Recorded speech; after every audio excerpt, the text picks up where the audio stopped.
IC ఎలా చేయాలి? Simple ఏంటంటే నువ్వు చెప్పే వాటిలో కొన్ని నిజాలు ఉండాలనిపించాలి, మేబీ అబద్ధాలైనా సరే. And also clear cut trust ఇవ్వగలిగినప్పుడు నువ్వు ఇచ్చే మాట్లాడే విధానమే ఐసీ అంటే. అండ్ ఆల్సో ఎవరికైతే ఇస్తున్నావో అతనికి ఆ నీడ్స్ ఉండాలి, అంటే కొన్ని ఉండాల్సినవి. ఐ మీన్ ప్రాబ్లం ఉన్నోడికి హ్యాపీనెస్ ఎంజాయ్మెంట్ షో చేయాలి, నీడ్ ఉన్నోడికి మనీ షో చేయాలి, డిస్రెస్పెక్ట్ ఉన్నోడు నేమ్ ఫేమ్ షో చేయాలి సెల్ఫ్ ప్రమోషన్లో. సో అలా షో చేసినప్పుడు వర్క్ అవుతుంది. అలా నువ్వేం షో చేయకుండా వర్క్ ఏంటని అడిగినప్పుడు వర్క్ ఏంటో షో చేయాలి, కొంచెం సంథింగ్ ఏదైనా, మేబీ అది అబద్ధమైనా. సో షో చేసినప్పుడు అలా కాకుండా ఓవర్ని పిలితేనే రావాలంటారు. సింపుల్గా 4 రోజులు ట్రైనింగ్ క్లాస్లో అయినా కానీ వర్క్ ఏందో అర్థం కనిపించిన డాష్ గార్డులు ఉంటారు. సో ఈ డాష్ గార్డుకి సంథింగ్ ఏంటంటే అర్థమైపోయినా మనం మంచి కోసం చేస్తున్నాం కాబట్టి నిష్కల్మషంగా నిస్వార్థంగా అసలు భయమే లేకుండా చెప్పేయచ్చు.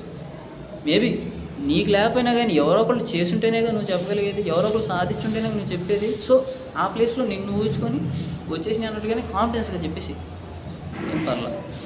వర్క్ ఎక్స్ప్లెనేషన్ కూడా అదే. అండ్ ఆల్సో నేను ఇచ్చే వర్క్ ఎక్స్ప్లెనేషన్ ఏంటంటే simply like I'm like A shopping mall contract manager. Shopping malls కావచ్చు, ఏదన్నా షాప్స్ కావచ్చు, వాళ్ళకి సంథింగ్ లైక్ బట్టలు, గుడ్డలు సంథింగ్ వాళ్ళకి ఏదైనా కావాలి. అది కావాలంటే నాతో మెయిల్లో కావచ్చు లేదా డైరెక్ట్గానే కాంటాక్ట్ అవుతారు. వాళ్ళు ఎలా కాంటాక్ట్ అవుతారో విషయం పక్కన పెడితే, ఇలా కాంటాక్ట్ అవ్వాలంటే మనం కొంత ట్రైనింగ్ తీసుకోవాలి. మన స్కిల్స్ చెక్ చేస్తారు ఇందులో, మనం మాట్లాడేది, మన థింకింగ్ అండ్ ఆల్సో మన ఎబిలిటీస్, మన ఎనీథింగ్ ఎల్స్ స్కిల్స్ చెక్ చేస్తారు. ఇలా చెక్ చేసి అలా ఆల్సో మనం ట్రైన్ చేస్తారు. ఈ ట్రైనింగ్ కోసం మనం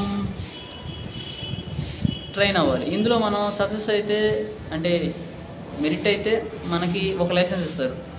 డ్రైవ్ చేయాలంటే లైసెన్స్ అలాగో, ఈ వర్క్ చేయాలంటే ఆ లైసెన్స్ అలాగో. ఆ లైసెన్స్ కోసం అండ్ ఆల్సో స్విమ్మింగ్ రానోడిని దాన్ని నీళ్ళలో పడేస్తే బతకలేడు. సో అలానే నువ్వు కూడా ఇందులో నిలబడగలవా లేవో చెక్ చేసి నీ మంచి కోసం, మా మంచి కోసం, మా స్వలాభం కోసం ఏం కాదు, నీ మంచి కోసం నువ్వు నిలబడలేవో చూడడం కోసం ఇదనమాట ఈ ట్రైనింగ్. అండ్ ఆల్సో ఈ ట్రైనింగ్ టైంలో నువ్వు మీ ఇంటికాడ నుంచి డైలీ సర్వీస్ చేయలేవు కాబట్టి ఫుడ్కి అండ్ ఆల్సో రూమ్ అలాట్మెంట్కి సంథింగ్ ఎంతో మనీ కూడా, అది ఎంత అంటే ఇలా అవేర్నెస్ చేయండి, రాలేడు కదా. And also something company details and also company location share చేసినప్పుడు వేరే ఏదైనా షో చేయండి. నేనైతే అట్లానే షో చేశాను.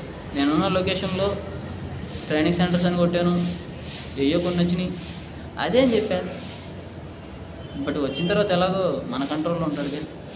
సంథింగ్ నీగా కనుక మ్యాటర్ ఉంటే, మైండ్ ఉంటే ఇష్టం వచ్చినట్టు మార్చవచ్చు. అది మెయిన్ బ్రాంచ్, ఇది సబ్ బ్రాంచ్, నీ షిఫ్ట్ ఇటే వచ్చింది, లేకపోతే నీ షెడ్యూలు లేకపోతే నీ టీం ఇటే ఉందని చెప్పి ఎలాగైనా మార్చేయచ్చు.